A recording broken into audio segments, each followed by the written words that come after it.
Hello everyone, সবাই কেমন আছো? নিশ্চয়ই ভালো আছো। তো বন্ধুরা, আজ তোমরা আমার ক্যাপশন থাম্বনেল দেখে নিশ্চয়ই বুঝতে পারছো যে আমার ব্লগটি কিসের উপর হতে চলেছে। তো বন্ধুরা, আজ আমার এই ব্লগটি বড়ই হৃদয় বিদারক, বড়ই বেদনাদায়ক। সত্যি আমার অনেকটাই খারাপ লেগেছে যে এই বাছুরগুলো আর ওদের মাদেরকে নিয়ে হাটে যাওয়া হচ্ছে বিক্রির জন্য, কিন্তু মানুষ দু পয়সা মুনাফার জন্য এতটা নিচে নামতে পারে তা ভাবতেও অবাক লাগে।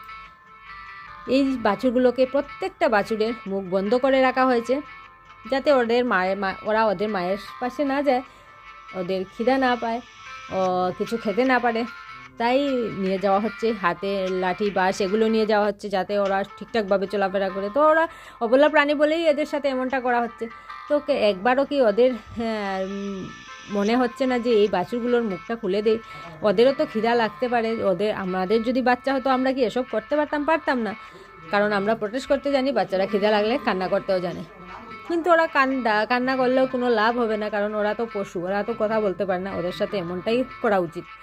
তো সত্যি খুব খারাপ লাগছে প্রত্যেকটা বাছুরকে দেখে, অনেকটাই খারাপ লাগছে। দেখতে পাচ্ছ তোমরা বাছুরগুলোকে দেখতে কতটা মায়া লাগছে, সত্যি বলে বোঝাতে পারবো না। একবার মনে হচ্ছে আমি একটু ওদের মুখটা খুলে দিই, ওদেরকে দেখে এতটা অসহায় আমার মনে হচ্ছে। বন্ধুরা, তোমাদের কেমন লাগলো এই যে এভাবে ওদের মুখ ভেদে নিয়ে যাওয়া হচ্ছে হাটে? নিশ্চয় জানাবে। ভালো থেকো, সুস্থ থেকো। দেখা হচ্ছে পরবর্তীতে আবার কোনো নতুন ভিডিও নিয়ে। তখন টাটা, বাই বাই।